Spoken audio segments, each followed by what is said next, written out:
तो चलिए शुरू करते हैं आज की क्लास। आज जो क्लास है हम लोगों की वो सेकेंड क्लास है और हम लोगों की जो क्लास चल रही थी कंप्यूटर फंडामेंटल। पिछली क्लास में हमने इंडेक्स के बारे में चर्चा किया, यानी कंप्यूटर क्या है और इसका फुल नेम्स क्या होता है, इसमें जनरेशन्स क्या हैं और इसके कितने टाइप्स होते हैं, उसमें नंबर सिस्टम क्या है। ऐसे बहुत सारे टॉपिक के बारे में हमने जो है डिस्कस किया, क्या क्या चीज़ें इस चैप्टर में हमें पढ़ने हैं। फंडामेंटल यानी कंप्यूटर फंडामेंटल जो चैप्टर है इसके अंदर हमें क्या क्या पढ़ना है, उन्हीं सब के बारे में हमने चर्चा किया था। तो उसी क्लास को आगे बढ़ाते हैं और सेकेंड क्लास में हम लोग आज जानेंगे फुल नेम ऑफ कंप्यूटर, यानी कंप्यूटर के फुल नेम के बारे में। यानी कंप्यूटर जो है उसका पूर्ण रूप क्या होता है, कंप्यूटर का जो विस्तारित रूप है, विस्तारित नाम है वो क्या है। तो इस तरीके से हमने यहाँ पे नोट कर रखा हुआ है, जिसमें COMPUTER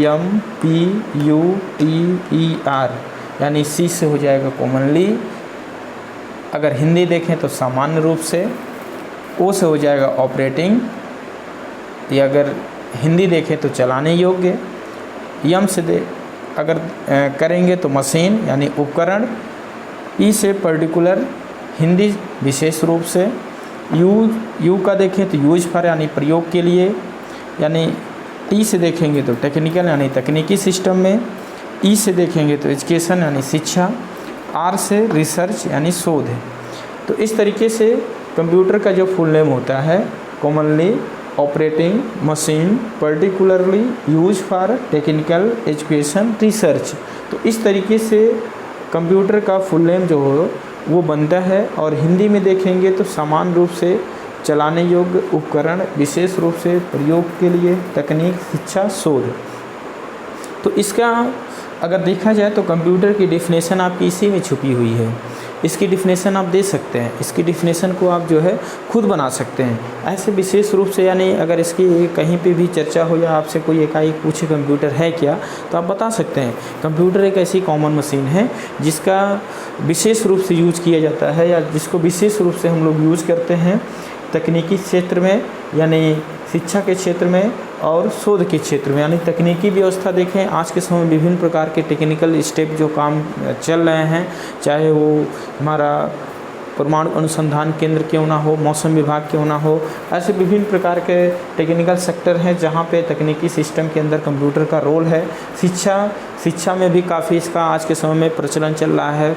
ऑनलाइन क्लासेस के साथ साथ आपके ऑनलाइन एग्ज़ाम और भी बहुत सारे आपके जो है विभिन्न प्रकार के प्रोजेक्टिंग का काम, विभिन्न प्रकार के शिक्षा से संबंधित जो है कार्य हमारा कंप्यूटर कर रहा है, जिसमें शोध है। विभिन्न प्रकार के शोध संस्थान हमारे होते हैं जहाँ पे विभिन्न प्रकार के रिसर्च सेंटर्स होते हैं। उन सभी रिसर्च सेंटर के अंदर जो काम किया जाता है वो सभी कार्य बहुत आसानी से, बहुत कम टाइम में जल्दी से जो है मैनेज किया जाता है। तो वहाँ पे कंप्यूटर मेन रोल करता है। यानी अगर देखा जाए तो कंप्यूटर सामान्य रूप से चलाने वाला एक ऐसा उपकरण है जिसका तकनीकी, शिक्षा और शोध के रूप में यूज़ किया जाता है। इस तरह से आप हिंदी में भी इसकी डिफिनेशन को अच्छे से बना सकते हैं, उसको समझ सकते हैं। तो मैं इस पर बहुत ज़्यादा आपको टाइम नहीं दूंगा। इसकी फुल नेम आप याद कर लें, कहीं भी आपसे पूछा जा सकता है और कहीं पे भी आपको अगर इसकी बारे में पूछा जाता है तो आप इसका तुरंत जो है इसका आंसर दें। मेन जो अगला टॉपिक है वो हमारा हमने बगल में नोट कर रखा हुआ है, जिसमें हिस्ट्री ऑफ कंप्यूटर। यानी यहाँ से हमें क्या करना है, इस पे थोड़ा सा टाइम देने की ज़रूरत है। यानी history of computer, history of computer किसे कहेंगे, यानी कंप्यूटर का इतिहास। यानी कंप्यूटर का क्या होगा बताइए, इतिहास। तो एक चीज़ मैं आपसे बताना चाहूँगा, क्योंकि देखिए अगर कंप्यूटर के बारे में बात करूँ मैं, तो कंप्यूटर आज हमारे बीच में एकाएक नहीं आया है। यह एक दिन का व्यवस्था नहीं है। आज के समय में इसका प्रचलन जिस तरीके से हमारे बीच में हो रहा है, जिस तरीके से इसका विस्तार हुआ है, यह एक दिन का सिस्टम नहीं है। इसमें बहुत सारे टाइम को हमने स्पेंड कर रखा है। अगर देखा जाए तो जैसे अगर यहाँ से मैं हिस्ट्री के बारे में चर्चा करूँ तो एक हम लोगों की खुद की हिस्ट्री है, यानी खुद का इतिहास है। किसी उपकरण के इतिहास के बारे में पढ़ने से पहले हमें अपने खुद के इतिहास में भी थोड़ा बहुत जानना चाहिए। यानी अगर देखा जाए तो हमारे खुद के इतिहास में हम लोग 5वीं क्लास से 6ठी क्लास से पढ़ के आते हैं कि कंप्यूटर, या कह सकते हैं कि कंप्यूटर जैसी डिवाइस, विभिन्न प्रकार की जो डिवाइसेस मानव बना रखा है, मानव की उत्पत्ति खुद एक सिस्टमेटिक ढंग से हुई है। यानी हमें किसी चीज़ की जानकारी नहीं थी, हमें आग के बारे में जानकारी नहीं थी, हमें बाज़ार मार्केट कैसे होती है इसकी जानकारी नहीं थी, कैसे हमें रहना है, किस हिसाब से रहना है इसकी जानकारी नहीं थी, बाज़ार कैसे होती है, किस हिसाब से होती है, इन सब चीज़ों की, यानी हमें जो है किसी तरीके का किसी भी सिस्टम की जानकारी नहीं थी। लेकिन धीरे धीरे हमने जो है उस सिस्टम को समझा, धीरे धीरे अपना व्यवस्थित किया, अपने आप को सेटअप किया, और धीरे धीरे हमारा आकार आकृति धीरे धीरे बदली, और धीरे धीरे आज के समय में जो है मानव के पास, यानी मनुष्य के पास, यानी हम लोगों के पास इतना दिमाग हो चुका है, इतना माइंड हो गया है कि हम किसी भी तरह के यंत्र को बना सकते हैं, यंत्र को बनाने वाले वैज्ञानिक बना रहे हैं, जिससे क्या होता है हमारा विभिन्न प्रकार का कार्य आसान हो जाता है। यानी विभिन्न प्रकार के जो यंत्र, यानी जो डिवाइस होते हैं, जो उपकरण हमारे बीच में बनाए जाते हैं, इनका मकसद क्या होता है, मनुष्य जो है इस तरह के उपकरण का निर्माण क्यों करता है।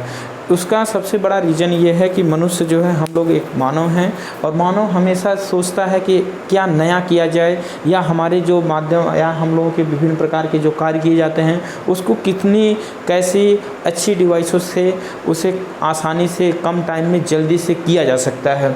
तो देखिए हमारा मोबाइल जो है, मोबाइल भी एक डिवाइस है, एक उपकरण है। किसी से आपको बात करना है, किसी से कोई कह सकते हैं अपनी बात रखनी है, तो बहुत आसानी से बहुत कम टाइम में एक दूसरे के बीच में आप अपनी बात को रख पा रहे हैं। तो वह भी एक उपकरण है जो कह सकते हैं कि हमारे बीच में काम कर रहा है, हमारे कार्य को आसान कर रहा है। इसी तरीके से कंप्यूटर भी हमारे बीच में आया, और इसके माध्यम से हमारे विभिन्न प्रकार के कार्य जो है आसान हो गए, जिसमें गणना करने से लेकर के डिजाइनिंग का काम, विभिन्न प्रकार के कह सकते हैं कि यहाँ से कैलकुलेशन का काम, और विभिन्न प्रकार के बैनर पोस्टर डिजाइनिंग का काम, विभिन्न प्रकार के ऑफिस के वर्क, विभिन्न प्रकार के कॉलेज स्कूल के काम, और बहुत सारे स्टूडेंट्स के भी काम कंप्यूटर कर रहा है। तो इन सब चीज़ों के लिए जो है कंप्यूटर हमारे लिए बहुत आसानी से कार्य करने वाला एक उपकरण बन गया है। और इसका अगर देखा जाए तो इसे मानव ने ही बनाया है, लेकिन इसका जो सिस्टम की शुरुआत है, इसका जो विस्तार है, वो कहीं न कहीं एक 0 पॉइंट से इसकी शुरुआत है। ये भी संघर्ष किया है, ऐसा नहीं है। हम लोग जिस तरीके से अपने प्राचीन काल में जा कर के विभिन्न प्रकार के काल के बारे में हिस्ट्री में पढ़ते हैं, पूरा पाषाण काल, नवपाषाण काल, आदिकाल, ठीक है। तो इस तरीके से अगर देखेंगे कि इस विभिन्न काल के अंदर कैसे हमारी उत्पत्ति हुई, उसके बारे में हम सीखते हैं।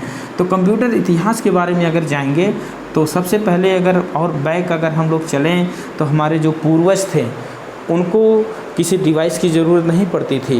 वो अगर मान लीजिए कहीं इतना अनुभव हो गया था, कहीं अगर खड़े हो जाते और सूर्य को देख करके और अपना टाइम बता देते थे। घड़ी जैसी डिवाइस हमारे बीच में नहीं थी।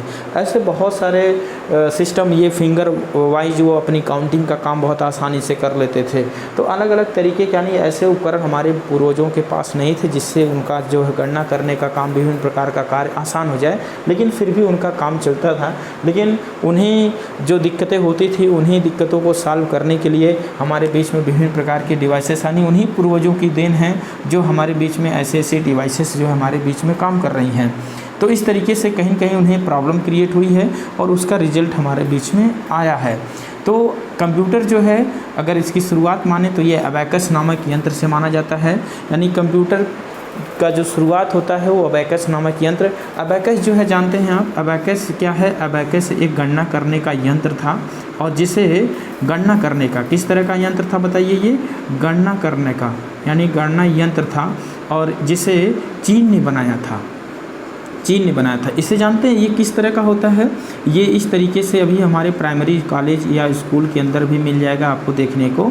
ये कहीं भी टांग करके ना, ये छोटे छोटे बच्चों को क्लासेस के अंदर बताया जाता था। इसके अंदर मोतियाँ पिरोई होती थी और गिनती, जोड़, घटाना, गुणा, भाग, जो भी इसका गणना करने का काम होता था, इसके अंदर जो मोतियाँ हुआ करती थी वो विभिन्न कलर में होती थी, और उसको इधर उधर खिसका करके जो है गणना विभिन्न प्रकार के माध्यम से बच्चों को सिखाई जाती थी। तो इस तरीके से गणना करने वाला यंत्र जो है हमारा पहला था अबैकस। और अबैकस जो है क्या है, ये प्राचीन काल का, अगर कहीं पूछे आपसे तो अबैकस क्या है, अबैकस जो है प्राचीन काल का प्रथम कंप्यूटर बोल सकते हैं, या प्राचीन काल का गणना करने वाला यंत्र जिसे चीन ने बनाया था। और किस तरीके से होता है ये आप जो है नेट पे भी आप देख सकते हैं, उसके बारे में सर्च कर सकते हैं। इसके बाद ये हमें इस ओर आग्रसित करता है कि हमें बड़ी गणना अगर करनी हो, बड़े से बड़ा डेटा का एनालिसिस करना हो, तो अबैकस जैसे यंत्र से हम उसे नहीं कर सकते। तो इसके लिए क्या है, हमें विभिन्न प्रकार के छोटे मोटे यंत्र की ज़रूरत पड़ती है। तो इसी की वजह से हमारे अंदर एक सोच पैदा होती है, हमारे वैज्ञानिकों के अंदर एक सोच पैदा होती है कि उसे और आगे क्या किया जा सकता है। तो उस समय एक वैज्ञानिक जिनका नाम पास्कल्स था, उन्होंने क्या किया, कैलकुलेटर बनाया, यानी गणना करने के लिए क्या किया, कैलकुलेटर बनाया और नाम रख दिया, अपने नाम पे ही उस कैलकुलेटर का नाम यानी नाम रखा पास्कल्स कैलकुलेटर। और पास्कल्स कैलकुलेटर जो है ये गणना करने के लिए बनाया गया था। लेकिन यहीं पे कंप्यूटर को क्यों नहीं रोक दिया गया, गणना करने के लिए कैलकुलेटर तो हम लोग यूज कर सकते थे और अभी भी यूज करते हैं। तो इसके अंदर जानते हैं क्या थी, इसके अंदर एक बहुत बड़ी कमी, यानी अगर कोई गणना हम करते थे तो इसको स्टोर नहीं कर पाते थे। क्या नहीं कर पाते थे, स्टोर, यानी यहाँ से अगर हम कोई भी गणना करते थे या किसी भी प्रकार का गणना का काम अगर हम करते भी थे कैलकुलेटर के माध्यम से, आज भी करते हैं, तो उसके अंदर क्या है, स्टोरेज व्यवस्था नहीं है। ये नहीं कि हम किसी भी प्रकार का डेटा बनाएं और उसके अंदर या किसी तरह के कैलकुलेशन का काम किए और फिर बाद में उसे हम देख सकें, उसके बारे में एनालिसिस कर सकें।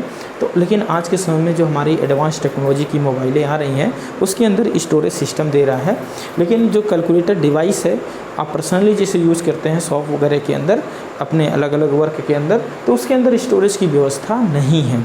तो ये कहीं कहीं हमें जो है सोचने के लिए फिर मजबूर करता है। यानी हम कोई भी अगर गणना कर रहे हैं, तो अगर मान लीजिए कोई भी नॉर्मल व्यक्ति भी इस चीज़ को दिमाग लगा सकता है कि अगर हम कोई भी गणना कर रहे हैं, तो गणना करने के साथ साथ अगर बैक हमें कोई डेटा ट्रेस करना हो, उसके बारे में जानना हो, तो कैसे होगा। फिर कैलकुलेटर जो है गणना करना तो बहुत आसानी से करता था, बहुत जल्दी कर देता था, ये उसके अंदर कमी थी। तो इसी के बाद जो है फिर बैबेज एनालिटिकल इंजन बनाया गया, यानी इसे बनाने वाले वैज्ञानिक थे बैबेज। और बैबेज जो है ये क्या किए, जो बैबेज नामक यंत्र जिसका नाम था एनालिटिकल इंजन, इसके अंदर क्या था, ये जो है थोड़ा सा कैलकुलेटर से बेटर आया। यानी कैलकुलेटर से जो अंदर जो कैलकुलेटर के अंदर कमी थी उसे दूर करने का बिल्कुल प्रयास किया गया। यानी एनालिटिकल इंजन के अंदर जो है, एनालिटिकल इंजन के अंदर प्लस इसके अंदर क्या था, यानी गणना करना और गणना करने के साथ साथ थोड़ा सा स्टोर करने का सिस्टम यहाँ से दिया गया। और स्टोर करने का मतलब ये भी नहीं कि आप बहुत बड़ा डेटा रख सकें, बहुत छोटा KB MB या कह सकते हैं कि बहुत ही कम डेटा को स्टोर करने की सुविधा दी जाती है। और यहाँ से बैबेज ने जो है कोशिश किया था कि हम पहला कंप्यूटर बनाएं, और पहला कंप्यूटर बनाने के लिए उन्होंने पूरा सिस्टम भी सेट कर लिया था और बना भी दिया था। लेकिन वहाँ पे दिक्कत उन्हें क्या हुई, इतने सारे उपकरण जो कंप्यूटर के अंदर लगते थे, ऐसे पार्ट्स जिनकी ज़रूरत थी वो उन्हें नहीं मिला, इस वजह से पूरे सक्सेस नहीं हो पाए वो।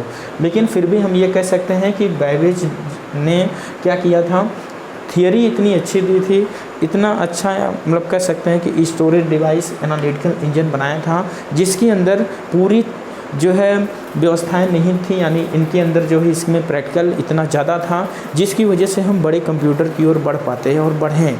तो इस तरीके से कह सकते हैं कि एनालिटिकल इंजन जो है गणना करने के साथ साथ उसके अंदर स्टोरेज की व्यवस्था देता है। ये सबसे अच्छी खासियत जो है निकल करके आती है एनालिटिकल इंजन की। लेकिन उस समय उपकरण ऐसे हमारे बीच में नहीं थे, जिसकी वजह से उसे और ज़्यादा स्टेप में लाया जाए। तो इस तरीके से बैबेज ने इतना प्रयास कर दिया था कि उस सिस्टम को आगे ले जाया जा सकता है। हमारे जैसे जैसे हमारे बीच में डिवाइसेस आएंगे, वैज्ञानिकों का विस्तार होगा, वैज्ञानिकों ने और भी अगर उसे आगे ले जाना चाहते हैं तो उसे आगे ले जा सकते हैं और ले भी गए। इसलिए हम लोग बैबेज को क्या कहते हैं, बैबेज को इसलिए हम लोग क्या कहते हैं, कंप्यूटर के पितामह हैं। इसलिए बैबेज को कंप्यूटर का पितामह कहा जाता है, यानी fathers of computer Charles Babbage. यानी चार्ल्स बेबेज ने क्या किया था, जो एनालिटिकल इंजन बनाया था उसके अंदर स्टोरेज के साथ साथ जो है गणना करने का बहुत बेहतरीन सुविधा दिया। इसलिए हम ये कह सकते हैं कि जो यहाँ से एक स्टेप शुरू होता है वो सब कुछ जो है बेबेज ने स्टार्ट करा दिया था, स्टार्टिंग पॉइंट यहाँ से शुरू करा दिया था। इसके बाद अगर देखेंगे तो फिर ENIAC, ऐसे बहुत सारे डिवाइसेस आए। ENIAC आया, ये प्रथम इलेक्ट्रॉनिक गणना करने का यंत्र बना, यानी प्रथम इलेक्ट्रॉनिक, यानी ये जो है पूछा जाता है आपसे ENIAC क्या है, तो ENIAC जो है प्रथम संपूर्ण इलेक्ट्रॉनिक गणना करने वाला यंत्र था और इसके माध्यम से विभिन्न प्रकार की गणनाएं जो है की जाती थी। फिर इसी के बाद EDJAC आया। EDJAC क्या था, इसके अंदर विभिन्न प्रकार के कह सकते हैं कि डेटा और इंस्ट्रक्शन यानी निर्देशों को, यानी सूचनाओं और निर्देशों को इसके मेमोरी में स्टोर करने की बहुत अच्छी सुविधा दी गई, अच्छी व्यवस्था, यानी मेमोरी वगैरह का विस्तार धीरे धीरे होना शुरू हो गया, जिसके अंदर हम किसी सूचना को रख सकते थे, किसी सूचना को हम कह सकते थे और उसके अंदर कहने के साथ साथ उसमें हम किसी तरीके के अगर निर्देश देना चाहते हैं तो उसके हम उसे निर्देशित भी कर सकते थे। तो EDJAC जो है क्या किया, इसके अंदर सूचनाओं का व्यवस्था किया गया और उसको निर्देशित करने का सिस्टम भी उस मेमोरी के अंदर निहित किया गया। उसके बाद UNIVAC फर्स्ट, यानी UNIVAC फर्स्ट जो है प्रथम कंप्यूटर जो व्यवसाय के लिए बनाया गया है, यानी इसके अंदर इतनी व्यवस्था दी गई, इतना सिस्टम दिया गया कि जिससे हम क्या कर सकते हैं कि विभिन्न प्रकार के व्यवसायिक कार्य को UNIVAC कंप्यूटर से बहुत आसानी से कर सकते हैं। तो इस तरीके से अगर देखा जाए तो हिस्ट्री ऑफ कंप्यूटर से आपको इतनी जानकारी होना चाहिए। यानी आज के समय में जो कंप्यूटर यूज हो रहे हैं उसके अंदर अगर देखा जाए तो माइक्रो प्रोसेसर यूज होता है। क्या यूज होता है? Micro processor. और माइक्रो प्रोसेसर जो है इस तरीके से कह सकते हैं कि ये ऐसी डिवाइस है जो हमारे कंप्यूटर में लगने के बाद कंप्यूटर का जो है सिस्टम बदल देता है, गणना करने का अगर देखा जाए और स्टोरेज करने का सब कुछ मतलब चेंज करके एकदम पूरा रख देता है और बहुत अच्छी स्पीड देता है। तो इस तरीके से हमें अगर समझने की ज़रूरत हो तो पहले जो कंप्यूटर था उसे अबैकस के सिस्टम के माध्यम से आगे बढ़ाया गया और आज के समय में जो हमारे कंप्यूटर हैं प्रेजेंट टाइम में उसके अंदर क्या लग रहा है? Micro processor. यानी प्रेजेंट टाइम के कंप्यूटर में क्या लग रहा है? Micro processor. तो इस तरीके से आपको जो है यहाँ से इतनी सारी चीज़ें जानकारी होना चाहिए। बीच में और भी चीज़ें आई हैं अलग अलग, मैं थोड़ा सा एक स्टेप के हिसाब से आपको बताने का कोशिश किया कि किस हिसाब से कैसे जो है धीरे धीरे चीज़ें विस्तारित होती हैं और कैसे हमारे बीच में अलग अलग टाइप से कंप्यूटर आते हैं। तो इस तरीके से आपको आज की टॉपिक में full name of computer, history of computer की टॉपिक ये आपको बहुत अच्छे से पढ़ लेना है और इसके बारे में अच्छे से तैयार कर लेना है। अगली क्लास हम लोगों की जो भी है जिसमें कंप्यूटर जनरेशन्स वगैरह की, इसके बारे में हम आपसे डिटेल्स में नेक्स्ट क्लास में डिस्कस करेंगे। आज के लिए इतना ही। Thank you.